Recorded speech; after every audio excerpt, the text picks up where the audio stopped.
since we are little, we have been taught to work for whatever we're going to get out of it. So if you paint for process, you paint for loving the action that you are doing, not for what's going to come out of it.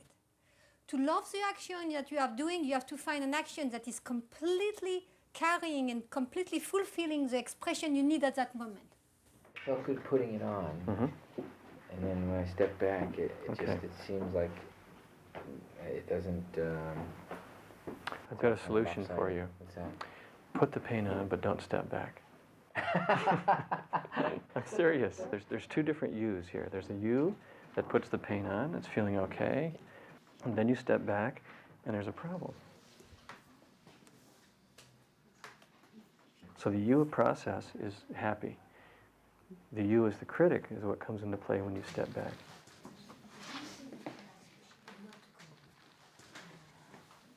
To create is to respond to what you need, not what you like, or not what you want. I know it feels a little hard to hear first, but it's to what you need. And we're talking about freedom. This is why always it's confusing with the mind, because if I'm free, I do what I want. But no, if you are free, you don't do what you want. You do what you need. You do what comes for you. Right, because it might be something you don't like at all. Yeah, it might be something you hate and you really rather not paint, but it might be what wants to be painted. So you learn to choose to move from integrity rather than from your preferences. Would you have anything else coming up, if anything else was going to come up? Not what you like, not what you want, but if you're really open and just like any image is like, maybe you can see only part of an image. Maybe you could see just one part appearing. Which part will you see? I just see a very pretty place that's like kelp and... Okay, give me the opposite of that. The opposite of that? Yes. A hole. A hole? A hole that all this is going to fall into. Yeah, what color is that hole? Very purple, dark, and a terrible mouth on it.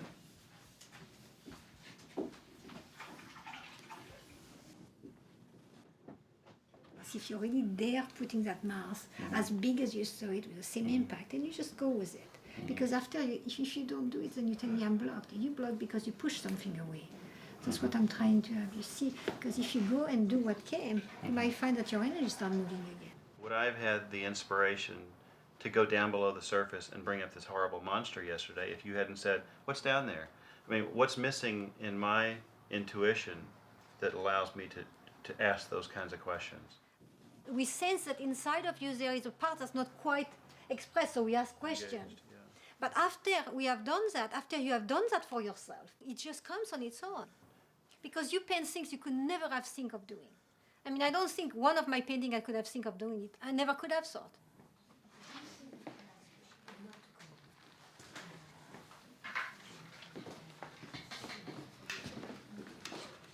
You tell me I'm not fixing it, I'm just changing the expression. Yeah. That's pure control. Oh. We are talking about painting without controlling, moving into the not knowing, having only the intuition to guide you. It's not your business which expression is going to come out. It's like in dreams, you know. The dreams come, there are certain people, they do certain things. You let it happen in the same way. Say you have a lot of emotion, and you do a face, and it doesn't quite carry it. Right. You were saying the same thing. It doesn't quite carry it. What would happen if you put the face down, it doesn't capture what you want? You leave it. Rather than trying to get it right, you keep going forward, you keep going forward, you keep creating with what you're feeling at the moment, respecting what you've done. It's very powerful. You see, if you paint from not knowing, how can you know when you are finished? How can I know that I have arrived if I don't know where I'm going? In other words, to really finish, you have to really, really deeply not know whether you're done and whether something else wants to happen. You have to open, and you have to be willing to ask yourself, if there was something else that happened, what would I do?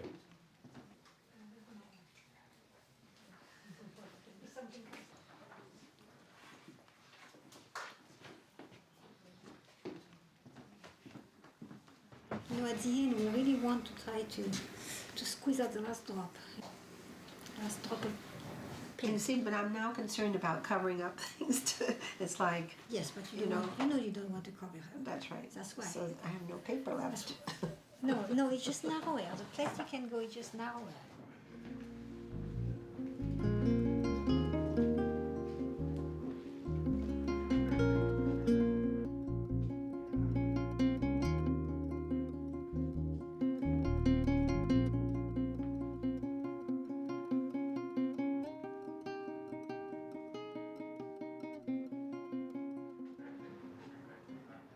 This place is totally different than the place where I thought I was finished. Yes. Okay, so that's discovering the mystery of the completion of the painting. Right. So after you have gone through that experience, then you'll know about it. Because you can have that experience every painting. You can tap into that place. This is the excitement of creation. If you don't touch that place, you won't know the ecstasy, you won't know the passion of painting. You want the excitement of doing something that's just born out of you. It wants red. Why should it want red? I do red. Why? I mean, this does not look right. But, it wants it. I do it. And when you do that, things happen inside, then it starts making sense. You see? But you see, it's a completely different approach to very often what we have taught in art school. You redo it, you think about it, you decide it, you compose it, It's like, I trust that what's inside knows how to come out. And what it does, it cannot be a mistake.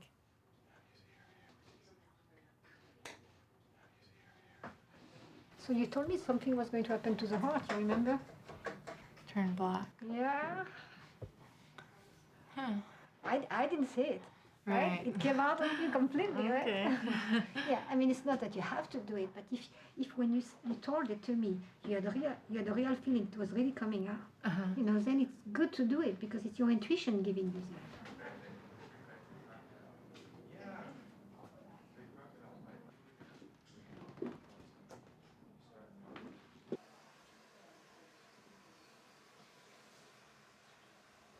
There's something about realizing you have radical freedom when you paint. You don't have to make normal bodies. You can fit them together in ways that are not normal, but they have feeling for you. It doesn't have to be the stereotype body. I had an experience yesterday where I'm painting a large form, so naturally I have to use flesh color, right? So I'm confronted then with all this beigey-ness on my painting. And suddenly it dawned on me, wait a minute, I can do anything I want here. And so it was like blue stripes across the shoulders. But it was just this notion that I can do anything I want. It was very liberating. Yeah.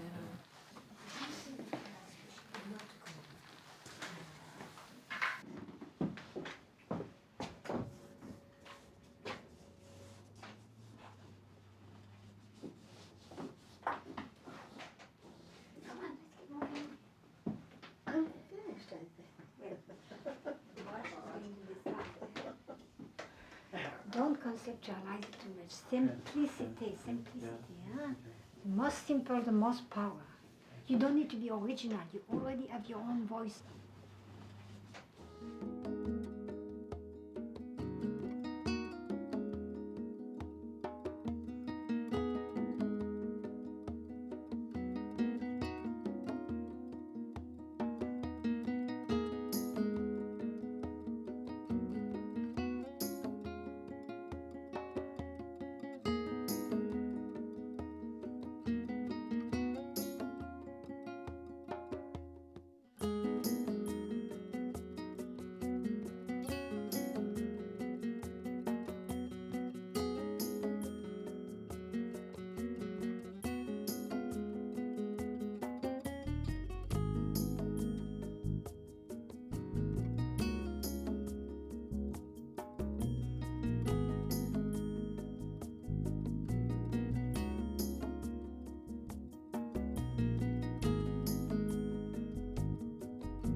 So creation has directly to do with uniqueness, with a very little thing or big thing or that inside of you that nobody has it in the same way at the same moment, in the same form, in the same color. So some people have taken creation and tried to make it into a technique, into something that you only have to have talent, only certain people can do it, you have to study about how to manifest it. And, you know, and here we're presenting a way of saying, what if it's a given? So that's why it takes the courage of dropping this conditioning that constantly wants to perform complex things, masterpiece, meaningful, touch into the depths. They are preventing you to touch the real thing. You know, you don't have to believe me, but try it. And I tell you, the reward is so big that, you know, you will have your answer. But the reward is going to be in proportion of how much you're going to open to it. You know, if you say, okay, I want to be free, but I want it to really look like that, or I want to be free, but I want the depth here or this expression. So how much can you give?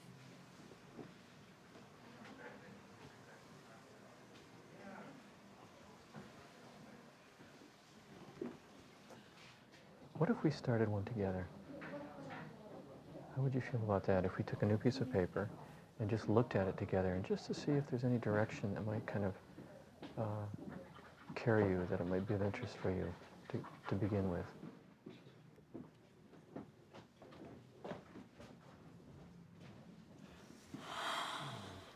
I'm bored with it. I don't want to do it anymore. Well, It's making me very tired now. you know, this brings up the whole function of those dark places. And I think probably everyone has encountered them. You hate what you're doing, you're convinced everybody's doing better, you're certain that you really can't get this process, you have nothing inside you worthwhile, all those voices. And I'd just like to say it's very important to reach that. It's part of the process, everyone has to go through it, and more than just make it tolerable, but actually put some fire into it. Like really get into it. Get into it. If you're feeling frustrated or angry, you can really, really use that in the painting process.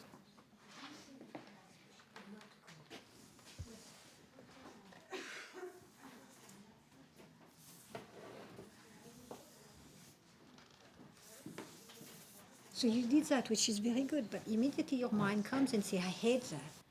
Because I feel like I've never painted. Why do I have this stuff? It's normal that all voices are coming and criticizing. They have to come out of the closet.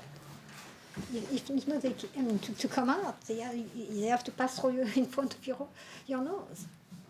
But the thing is not as soon as they come out to take them seriously and say, oh yeah, you're right, it's ugly. Oh, you're right, it's really hateful painting. No, it's not. And your freedom is going to be gained through moving on through the voices and keep going. And the joy is at the end of that. So saying, I don't listen to that, I keep doing what I do. Like if I was a little one and there was no sets of value or mark to give, and this is when you get your power. Instead of painting it with fear, that is going to turn out bad, you paint it with delight. Oh, what is a finger? Oh, I make a little bump here. I can turn it around here, you know. It might look like a spider or it might look like a branch. It's my hand. You know, I'm inventing it. When I see you do that, I rejoice. But you beat yourself up. So what about changing the way you look at it rather than asking from your brush to do something different? Instead of looking like, oh, I can't do it, it's horrible. You see, it's the first time. You know, I'm doing that finger, you know, it's going to be all strange, but it's mine. It's absolutely mine.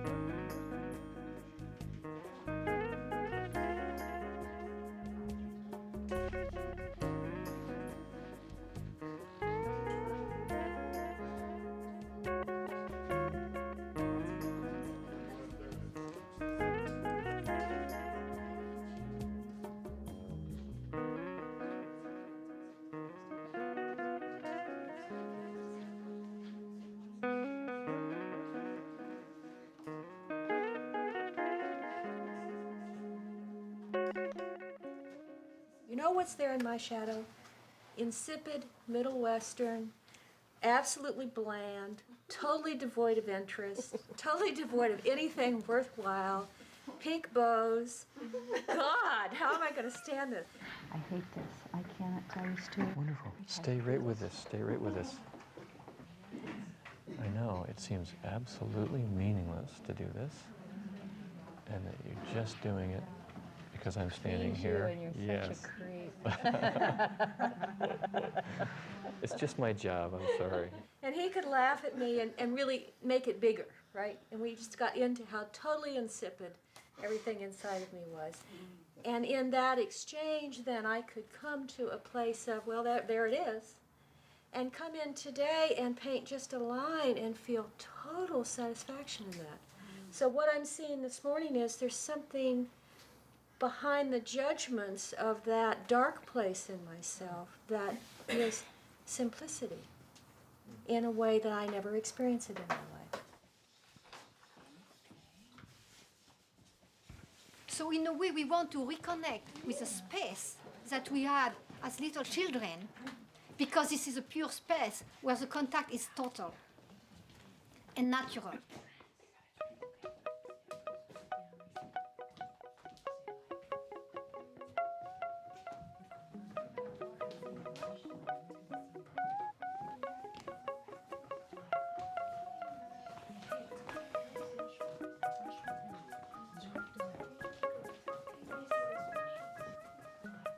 And this is why we ask people not to make comments. This is why we don't interpret. This is why we don't critique. Because we want to create space for you to be as simple, as childish, as, as little as you need to be.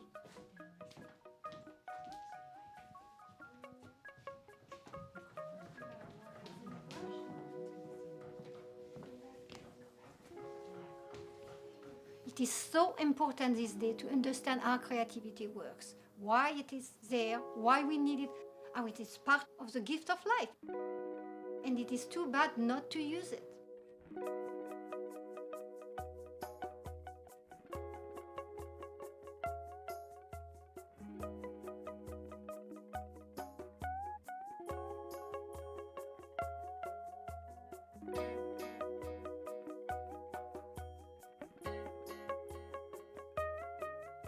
We need to eat, we need to breathe, and we need to create.